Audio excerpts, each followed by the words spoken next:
Olá, bom dia, paz do Senhor Jesus, inunde o teu coração.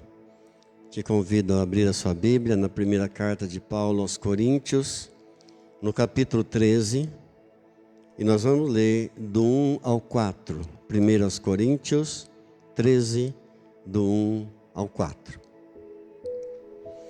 Ainda que eu fale a língua dos homens e dos anjos, se não tiver amor, serei como bronze que soa, ou como símbolo que retine.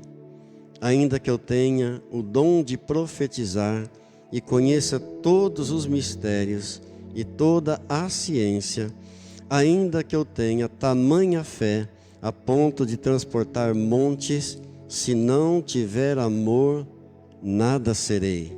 E ainda que eu distribua todos os meus bens entre os pobres, e ainda que entregue o meu próprio corpo para ser queimado, se não tiver amor, nada disso me aproveitará. O amor é paciente, é benigno, o amor não arde em ciúmes, não se ufana, não se ensoberbece, não se conduz inconvenientemente, não procura os seus interesses, não se exaspera, não se ressente do mal. Vamos o 6 e o 7 também. Não se alegra com a injustiça, mas regozija-se com a verdade. Tudo sofre, tudo crê, tudo espera, tudo suporta. Pai Santo, graças por Tua palavra, e que o Senhor venha falar mais uma vez a cada um dos nossos corações aqui e dos que estarão assistindo pelo vídeo, segundo a necessidade de cada um, a Deus, em nome do Senhor Jesus. Amém. Amém. Deus é bom. Eu quero orar por você com muita gratidão a Deus, a você que tem contribuído com esta igreja, com seus dízimos, com as suas ofertas. Eu quero louvar a Deus porque a palavra de Deus diz em Provérbios capítulo 11, verso 25, que um coração generoso prosperará. Então a você que tem sido generoso, que tem sustentado essa obra, que tem abençoado, é você que tem sustentado com a sua oferta, com o seu dízimo. A obra do Senhor, a casa é do Senhor, a igreja é do Senhor, mas ela é sua também, é você que é participante. Então louva a Deus pela tua colaboração. O número do Pix da igreja para as ofertas e dízimos é o número do CNPJ da igreja, 04 220 167 0001 19. E Deus vai te abençoar ricamente, eu creio. Pai, o Senhor diz que o coração generoso prosperará.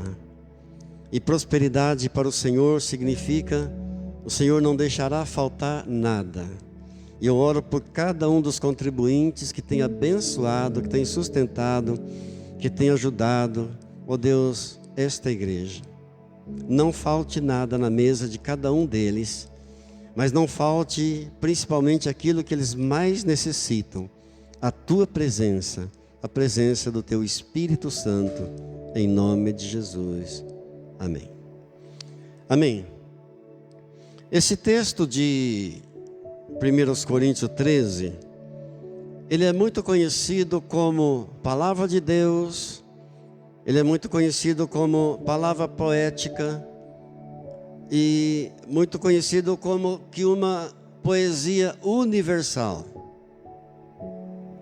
Mas muito mais do que isso, poetas do mundo inteiro citam frases desse texto, citam versículos desse texto, crentes ou não. Muito mais do que uma poesia, muito mais do que uma palavra que traz um consolo, uma palavra bonita, muito mais que isso, ela traz uma grande revelação. Qual é a revelação que esse texto traz para nós? Esse texto que é um dos mais conhecidos de toda a Sagrada Escritura. Ele traz uma proposta grande de felicidade. Essa palavra traz uma proposta gigante de felicidade. O cerne desse texto, o alvo desse texto é exatamente isso. Dizer para nós que é possível a gente ser feliz. Esse texto diz para mim que é possível que eu seja feliz. E ele diz para você também, é possível que você seja feliz. Entre tantas coisas que esse texto apresenta para nós, que ele fala para nós, está dizendo que qualquer ser humano na face da terra pode ser feliz. Porque felicidade não é um bem que alguém deixou para nós. Felicidade não é um legado. Felicidade não é uma herança. Não é uma coisa imaginária. Felicidade é uma coisa muito real. Claro que não é fácil ser feliz, mas ela é muito real. Deus deseja que você seja feliz. Deus está dizendo aqui nesse texto que você é um ser que tem direito a se sentir bem. E eu fico pensando, se nós que somos pecadores, desejamos ver nossos filhos bem, imagine Deus. Deus está dizendo aqui que você tem direito de fazer alguma coisa, olhar para aquilo que você fez e dizer, eu fiz bem feito. Eu fiz uma coisa boa.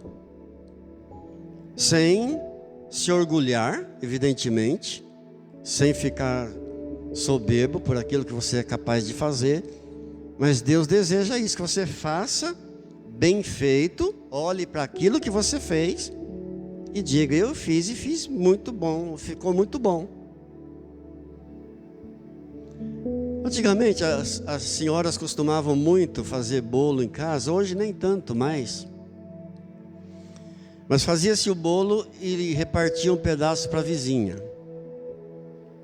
E a fala era, olha, eu vim trazer um pedaço de bolo para você que eu fiz. Não ficou muito bom não, foi eu que fiz. Não ficou muito bom. Eu fiz, foi eu que fiz e ficou bom.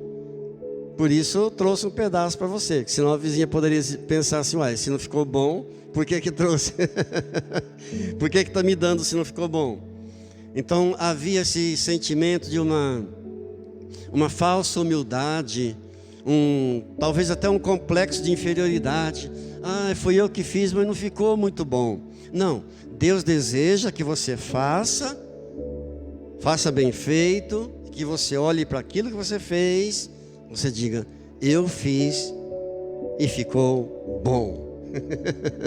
Não vou me orgulhar por isso, mas eu fiz e ficou bom sim. Do verso 1 ao verso 3, nós temos aqui vários níveis de realizações humanas.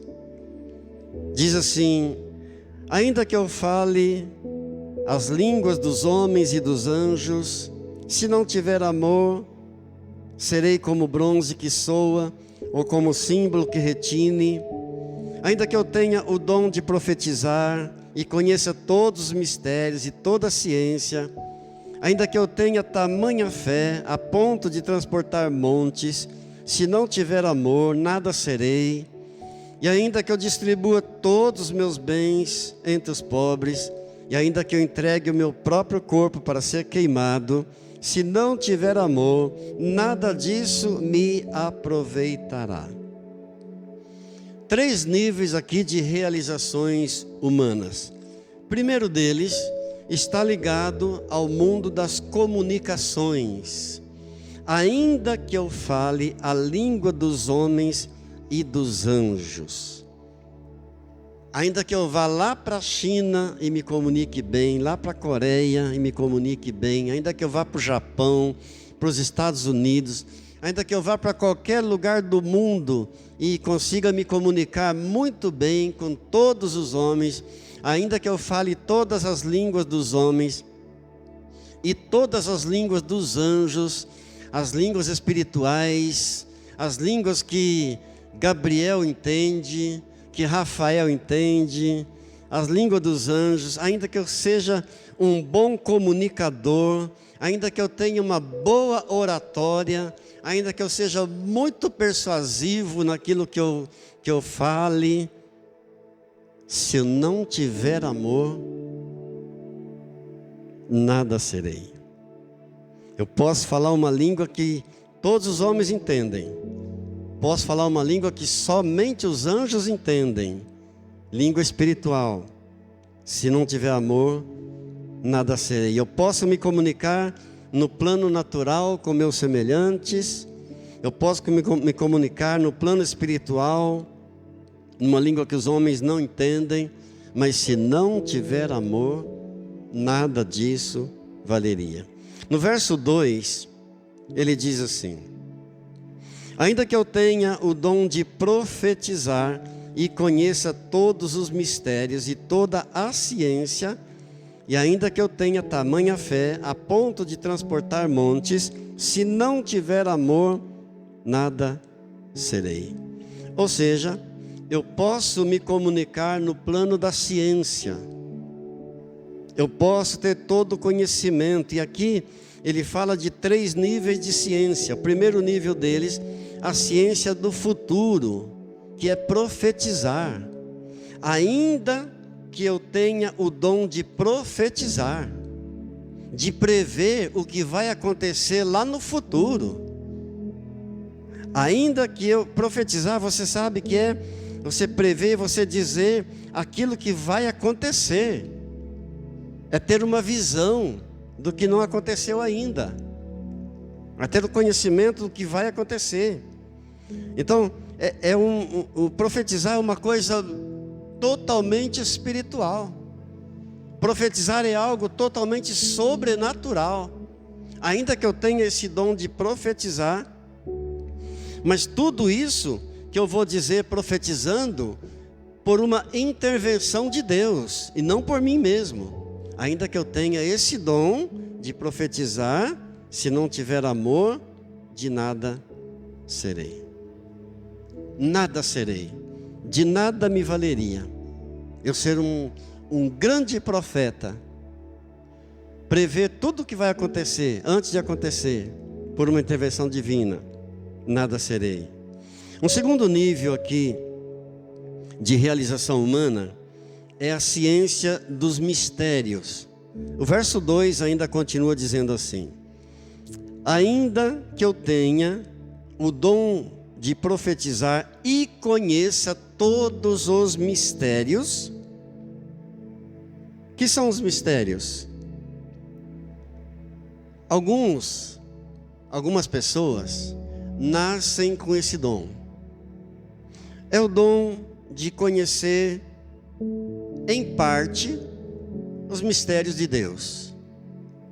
Porque Deuteronômio capítulo 29, verso 29, a Bíblia diz que tem coisas que são encobertas, pertencem ao Senhor, mas tem coisas que são reveladas e Ele revela a nós, que são permitidas a nós conhecermos. Mas tem coisas que são encobertas, pertencem somente a Deus. E algumas pessoas então nascem com esse dom de mergulhar profundo nos mistérios de Deus. É uma capacidade que a pessoa tem de mergulhar nos mistérios de Deus, de conhecer parcialmente as coisas profundas de Deus. Há muitas pessoas assim. Eu ouço muito os teólogos, eu leio bastante, porque tenho que ler e ouvir outros, porque para ter aquilo que pregar, né? Senão, o que é que eu vou falar se eu não buscar? E queridos, a gente ouve cada teólogo com uma capacidade de mergulhar no mais profundo dos mistérios de Deus, que você fica assim, eu fico impactado, fico assim maravilhado de ver coisas que não estão ao acesso do ser humano, São mistérios mesmo de Deus. A vastidão divina, a complexidade de Deus. E evidentemente que Deus permite um conhecimento parcial. Porque nós não entenderíamos. Quando o apóstolo Paulo foi elevado ao terceiro céu e voltou, ele disse: olha, eu vi coisas que não posso revelar para vocês. Então o que nós conhecemos de mistérios de Deus, nós conhecemos parcialmente apenas. Exemplo, tem coisas que Deus revela a quem Ele escolhe. Tem coisas que Deus revela a um determinado grupo específico. Aí você poderia dizer assim: pastor, mas quer dizer que Deus faz acepção de pessoas? Não. Deus não faz acepção de pessoas. Em que sentido? No quesito salvação. No que diz respeito à salvação, Deus não faz acepção de pessoas. Ele salva a todos, gentios e judeus, a todos que se arrependem. Jesus disse: eu vim para que todos sejam salvos. Mas no que diz respeito ao relacionamento, aí Deus trata diferente. Deus trata de diferentes modos a cada um. Deus não trata da mesma forma uma pessoa que tem muita intimidade com Ele. Deus não trata da mesma forma com uma pessoa que não quer nem saber dele. E se você quer uma prova bíblica disso, é só olhar para Abraão. O único personagem bíblico chamado na Bíblia de amigo de Deus é Abraão. O único que falava com Deus face a face, Moisés. O único homem chamado na Bíblia de um homem segundo o coração de Deus, Davi. Então nós concluímos que no quesito salvação, Deus não faz acepção de pessoas de forma alguma, mas na questão de relacionamento, de tratamento, Deus não trata todo mundo igual. Quem está entendendo, diga glória a Deus. Glória a Deus. Então, alguns já nascem com essa possibilidade de mergulhar fundo nos mistérios de Deus, no sentido da vida. Um terceiro nível aqui é o da ciência da origem do saber.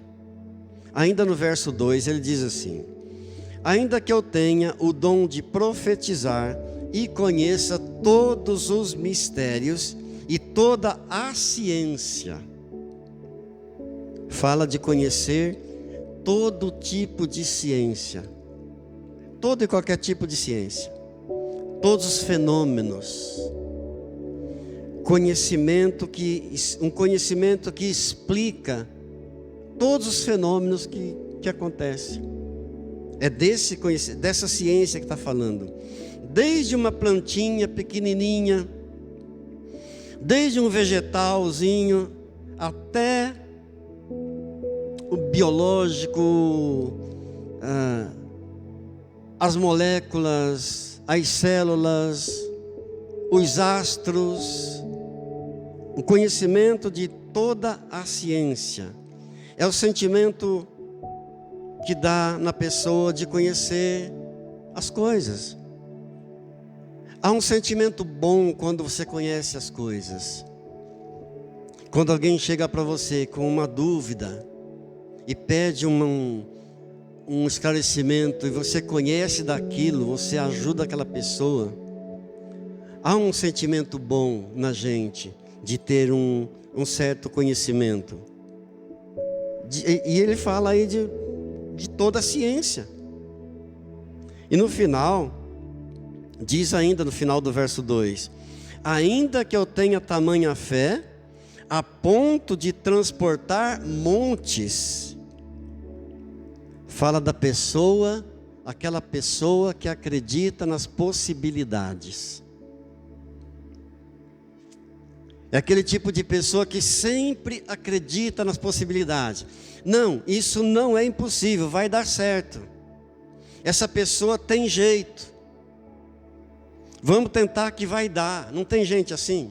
Que tem sempre uma palavra de ânimo, tem sempre uma confiança na possibilidade que vai dar certo, que não tem obstáculo que não possa ser removido, não tem obstáculo que não tem nada impossível para Deus. Conheço muita gente assim. Quando você pensa que você vai com uma palavra de desânimo, a pessoa vem com uma palavra boa. Não, vai dar certo. Acredita, confia, ora, que Deus vai fazer. Não há coisa difícil demais que não possa ser feita. É disso que está falando no final do verso 2. Aí no verso 3, ele fala de um terceiro nível de realização. Ou melhor, o quarto nível de realização. No verso 3 ele diz assim: ainda que eu distribua todos os meus bens entre os pobres, e ainda que entregue o meu próprio corpo para ser queimado, se não tiver amor, nada disso me aproveitará. Aqui é o último nível de realização humana. Fala da parte social, da parte humana das pessoas. Eu posso pegar todos os meus bens, levar lá para as favelas, distribuir todos os meus bens para os pobres. Eu posso ter um poder de desapego tão grande, que a ponto de pegar o meu próprio corpo e dar o meu próprio corpo para ser queimado. E queridos, Paulo usa aqui um exagero, mas é um exagero intencional, para enfatizar para nós a dádiva de se pensar no pobre, a dádiva de se pensar no necessitado, no pobre verdadeiramente pobre, porque nem todo pobre que a gente vê pela rua é pobre verdadeiramente. Você sabe disso, tem muita malandragem. Mas ele está falando aqui na dádiva de pensar no necessitado, no excluído, no pobre verdadeiramente pobre, aquele que está com uma necessidade. Infelizmente tem profissionais em pobreza, pessoas que fingem de pobre, que são verdadeiros malandros, e vira e mexe a gente vê eles sendo desmascarados. Mas Paulo está falando aqui, dos desfavorecidos, dos excluídos. É uma dádiva você pensar e você ajudar essas pessoas. E sabe qual é a grande recompensa de ajudar o necessitado? Sabe o que Deus tem? Nem é o dinheiro que é colocado no bolso. A grande recompensa é a satisfação que você sente de ver o outro bem, a satisfação de ver o outro melhor, de ver o outro feliz, ver que o outro cresceu, a alegria de ver que o outro desenvolveu. Glória a Deus por isso. Você poderia pensar, pastor, e o que eu tenho a ver com tudo isso? O que nós aqui hoje temos a ver com tudo isso?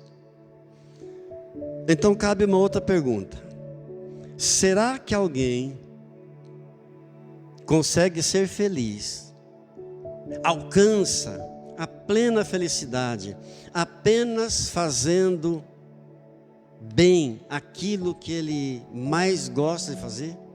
Será que alguém consegue ser feliz apenas sendo o melhor naquilo que ele faz? Pensa comigo, porque isso é importante. Há pessoas que são excelentes comunicadores, que falam muito bem, que têm uma oratória perfeita, que são persuasivos, mas vivem mergulhados numa tristeza, numa depressão. Que adianta falar muito bem, ser um bom comunicador? Há pessoas, por outro lado, que têm esse poder do saber, do conhecer, são filósofos, são eruditos, que têm muito conhecimento, mas vivem amargurados, vivem mergulhados na tristeza. Será que o melhor pedreiro da cidade é uma pessoa feliz? Os clientes dele talvez. Puxa, aquele pedreiro veio aqui na minha casa, fiquei tão feliz, fez um trabalho de excelência. Mas ele mesmo, será que é feliz? Será que a melhor professora da cidade é feliz? Os aluninhos dela, provavelmente. Mas e ela, será que ela é feliz? Será que o melhor psicólogo da cidade, que ajuda tanta gente, faz tantas pessoas ficarem felizes, mas será que ela mesmo, o psicólogo mesmo, ele é feliz por ser o melhor da cidade? Será que o melhor advogado, aquele que ganha todas as causas, ele é feliz? O melhor empresário da cidade, será que ele é feliz? Os funcionários dele, possivelmente, puxa, meu patrão me dá um bom emprego, um bom salário, mas será que ele, a pessoa dele, está feliz? Aquela pessoa lá no orfanato, aquela assistente social, que ajuda as criancinhas, que ajuda a matar a fome de tanta gente, que faz tanto bem às pessoas, mas ela mesma, será que ela é feliz? Será que o fato da pessoa ser o melhor naquilo que faz, ela consegue alcançar a felicidade com isso? Aquele artista que atrai tanta gente, que alegra as pessoas, mas ele mesmo, será que é feliz? Sabe o que a Bíblia responde em relação a isso? Veja o que a Bíblia responde em relação a isso. A resposta bíblica é: você pode falar todas as línguas dos homens e dos anjos. Você pode ser o melhor comunicador. Sem amor, você será como um sino que tine.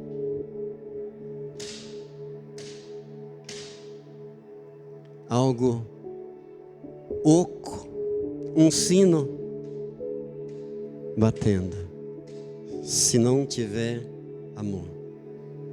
Você pode profetizar, você pode prever o que vai acontecer por uma intervenção de Deus. Se não tiver amor, nada valeria. Você pode conhecer todos os mistérios, toda a ciência. Você pode ser o crente com a maior fé da cidade.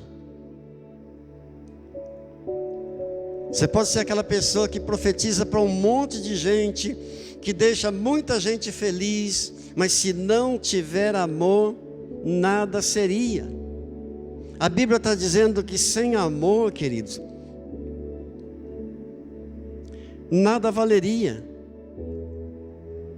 Eu poderia dar todos os meus bens aos pobres, e até o meu próprio corpo para ser queimado, se não tiver amor, de nada valeria.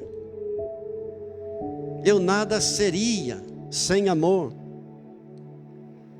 Você percebe comigo que o apóstolo Paulo, ele está usando aqui exemplos extremos. E por que ele está fazendo isso? Para mostrar para nós, para mim e para você, que se coisas grandiosas, coisas extraordinárias, não são capazes de nos fazer felizes, quanto mais as coisas miúdas, quanto mais as pequenas coisas. Aí você poderia dizer: ok, pastor, estou entendendo o que Paulo está dizendo. Eu entendi que eu preciso de amor, então eu vou buscar isso, eu vou procurar isso, eu vou buscar todos os meios de encher meu coração de amor, porque sem amor eu não consigo ser feliz. Sem amor eu nada seria. Então eu vou procurar amar. Só que aí entra um problema. Qual é o problema? É que aquilo que a Bíblia descreve como amor é algo muito mais elevado do que nós imaginamos. Aquilo que a Bíblia descreve como amor é algo muito mais profundo do que a gente conhece, do que a gente pensa que seja amor. Por um lado ela diz, sem amor é impossível alguém ser feliz. Aí você poderia dizer, puxa, que bom, então vou procurar o amor, vou atrás do amor, vou me encher do amor. Mas ao descrever amor, o que é amor, a Bíblia descreve para nós como algo que é impossível. É algo que eu não consigo. A descrição bíblica de amor é algo até chocante.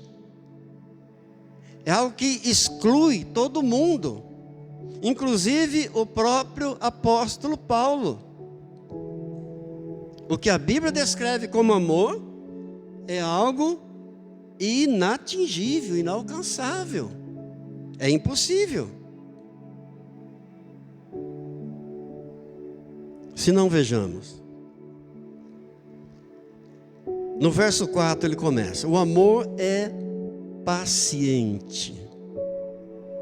Nós somos pacientes. Nós podemos ser pacientes até um determinado ponto. Até um certo limite nós somos pacientes. Mas depois disso, até o mais calmo do mundo chuta o balde. Aí ele diz, continua, o amor é benigno. Ou seja, o amor é algo essencialmente bom. O amor é benigno. E continua, o amor não arde em ciúmes. Será que o namorado que vê sua namorada conversando com outro rapaz, aquele não arde em ciúmes, não? O amor não arde em ciúmes. E continua o verso 4 ainda dizendo, o amor não se ufana. Ufanar significa orgulhar. O amor não é orgulhoso. Será que a gente, quando faz algo bom, nos alegramos? Não devemos nos alegrar. Mas será que lá no fundo, não fica um pouquinho de... Quando a gente olha no espelho, a gente não diz assim, ah, eu sou eu. O amor não se ufana, não se orgulha. O que mais? Não se ensoberbece, ou seja, não fica arrogante.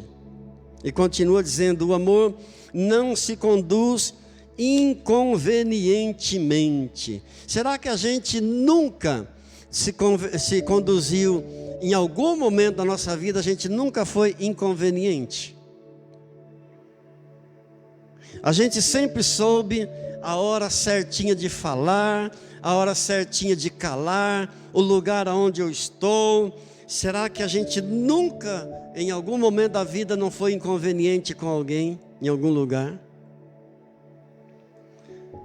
E ele continua dizendo, o amor não age inconvenientemente. Depois ele diz, o amor não procura seus próprios interesses. Será que quando eu estou na fila, eu olho para alguém que está precisando mais que eu e eu digo, por favor, passe na minha frente? Sempre? O amor não procura seus próprios interesses. E ele continua dizendo, não se exaspera. Exasperar significa ficar enfurecido. Ah, hoje ele me paga. Hoje eu mato ele. Já viu? Já viu uma cena assim? Hoje ele não escapa. O amor não fica enfurecido. E diz mais: não se ressente do mal. Ou seja, nunca fica amargurado, não fica ferido, não fica guardando na manga um trunfo, uma pontinha de vingança. O amor não se ressente do mal. Aí ele diz: o amor não se alegra com a injustiça. Quando vê uma pessoa sendo injustiçada, dependendo da pessoa, a gente diz assim: coitado, foi tão injustiçado, essa pessoa não merecia. Aí dependendo da pessoa, a gente diz assim: foi bom, bem feito. Foi bom para ele aprender, mereceu. O amor não se ressente do mal, não se alegra com a injustiça, regozija-se com a verdade, alegra-se com a verdade. Aí agora vem a parte mais forte. O amor tudo sofre, tudo suporta, ou seja, aguenta todo tipo de pedrada. Pode vir o chicote, tudo sofre, tudo crê. Há um jeito para tudo, tem uma solução para tudo, tudo vai dar certo. Ele tudo crê, tudo espera, tudo suporta. Ele é sempre calminho, está sempre calminho, tudo espera, tudo suporta. Queridos, vamos ser sinceros. Na boa, alguém consegue? Será que alguém consegue? O diácono da igreja, o presbítero da igreja consegue, o pastor consegue isso, o apóstolo. Ninguém por si mesmo é capaz de observar toda essa descrição bíblica do que é o amor. Assim como ninguém em si mesmo é capaz de cumprir as 613 ordenanças do Antigo Testamento, da mesma forma, ninguém por si mesmo é capaz de cumprir essa descrição do amor no Novo Testamento. Aí você poderia pensar: pastor, e agora? Fazer o que então? O que é que eu faço? Deus deseja que eu seja feliz. Amém? Deus quer que eu seja feliz. Para ser feliz, a gente tem que amar. Sem amor, nada feito, negativo, nada feito. Pela Bíblia, o que a Bíblia descreve de amor, eu não consigo atingir, não consigo alcançar. É impossível. E como é que eu vou ser feliz? Se só o amor me faz feliz, mas o amor está acima de mim, como é que eu fico? Num beco sem saída então?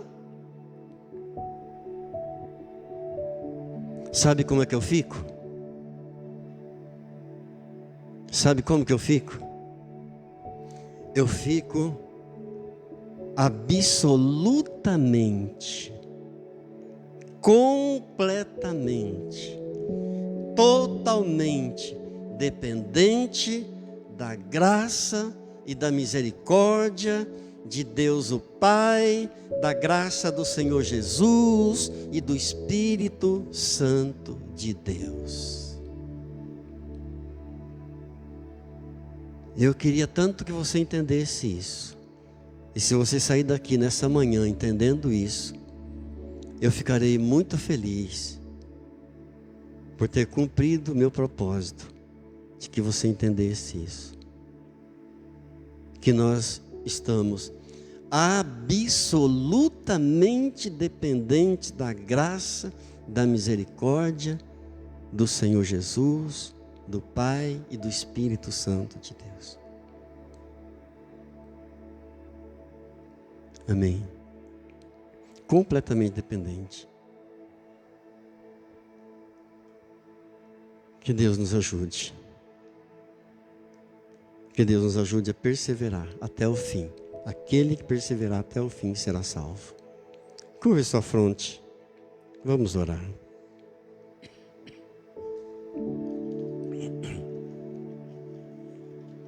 Querido Deus,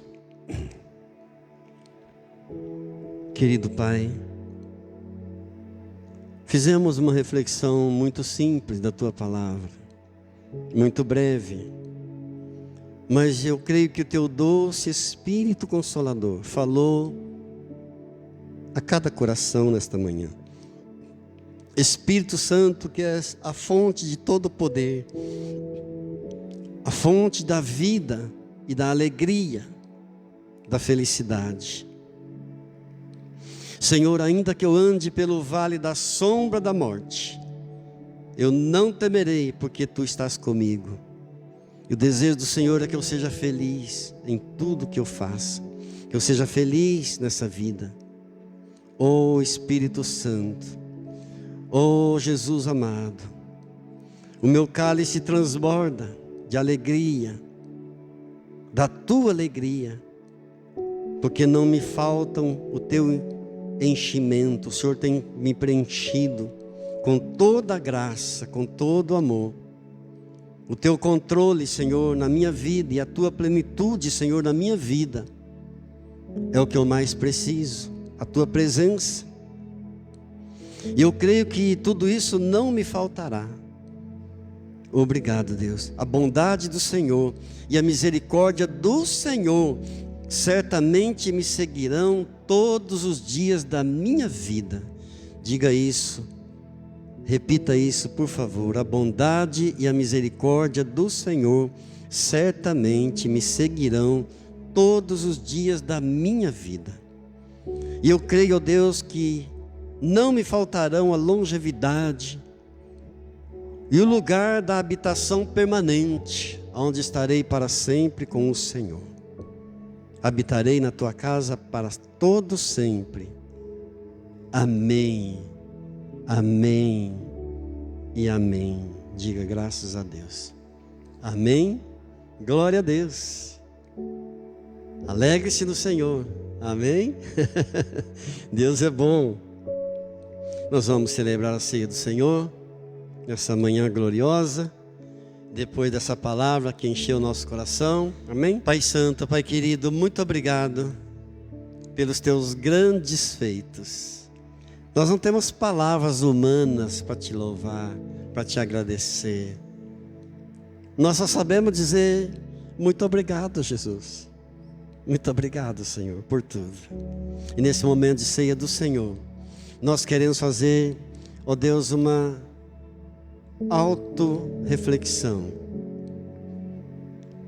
um autoexame, e pedir que Teu Espírito Santo venha sondar os nossos corações e perdoar os nossos pecados, aqueles que não confessamos ainda. Nós apresentamos ao Senhor nesta hora e pedimos: Jesus, por favor, nos lava com Teu sangue, nos purifica de toda maldade, para que possamos comer da carne do Cordeiro e beber do sangue do Cordeiro com dignidade. Porque eu recebi do Senhor o que também vos entreguei, que o Senhor Jesus, na noite foi traído, na noite foi entregue. Ele tomou do pão, abençoou, partiu, deu aos seus discípulos, dizendo: tomai e comei todos vós, isto é o meu corpo que é dado por vós. E semelhantemente, após cear, tomou também do cálice, dizendo: este cálice é o cálice da nova aliança no meu sangue. Fazei isso em memória de mim. Todas as vezes que vocês comerem deste pão, e todas as vezes que vocês beberem deste cálice, vocês estarão anunciando a morte do Senhor, até que Ele venha. Pai, no nome de Jesus, eu consagro a Ti esses pequenos pedaços de pão, que eram simples pão, mas que agora se tornam o símbolo do corpo do meu querido Jesus, que foi pregado na cruz para pagar o preço do meu pecado. Sim, foi o meu pecado que Jesus pagou. Pai, consagramos a Ti o vinho, simbolizando o sangue do Teu Filho que foi derramado ali no madeiro, em favor a cada um de nós, Senhor. Nós somos gratos por esse ato de amor, Jesus, para conosco, Senhor. Toda a nossa gratidão a Ti nós damos, Pai, em nome de Jesus, ó Deus, por tudo que o Senhor realizou em favor a nós, Senhor. Toda glória, toda honra nós damos a Ti somente, ó Deus, que é o nosso único Senhor e Salvador da nossa vida. Amém. Amém.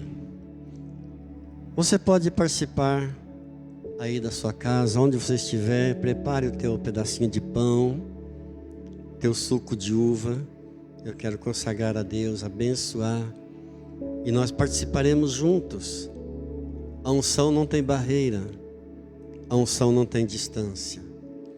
Pai, em nome de Jesus, consagro a Ti esse pão, símbolo do corpo do Senhor Jesus, pregado no madeiro para pagar o preço do meu pecado. Pai, em nome de Jesus, consagro a Ti o vinho, o suco de uva, simbolizando o sangue de Jesus derramado na cruz do Calvário em favor do meu pecado. Em nome de Jesus, me perdoa, Senhor, nesta hora, me purifica, me lava com Teu sangue, em nome de Jesus. Amém. Em memória de Jesus, vamos comer juntos do pão.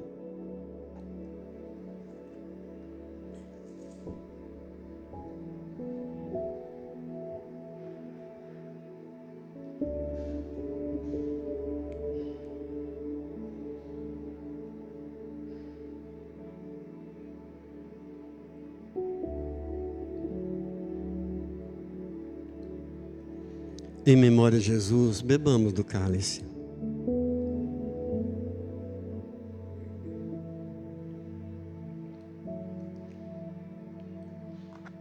Glória a Deus. Levante teu cálice e glorifique ao Senhor. Obrigado, Deus, por esse momento tão precioso. Obrigado, Jesus, por ser parte da tua igreja, parte do teu povo, que te louva nesta terra, que te adora, que te glorifica. Pai, eu oro e abençoo mais uma vez cada membro, cada participante. Eu oro e abençoo cada contribuinte. Eu oro e abençoo aqueles que estão passando por lutas na área da saúde, nos relacionamentos. Ó Deus, eu oro e abençoo os trabalhadores, os empresários, aos que irão viajar essa semana. Consagramos a Ti essa semana. Eu oro e abençoo cada lar aqui representado, cada família aqui representada, em nome do Senhor Jesus. Em nome de Jesus. Que a graça do Senhor Jesus, o amor do Pai e a comunhão do Espírito Santo seja sobre a tua vida, sobre a tua casa e a tua família, hoje e sempre. Amém. Diga graças a Deus.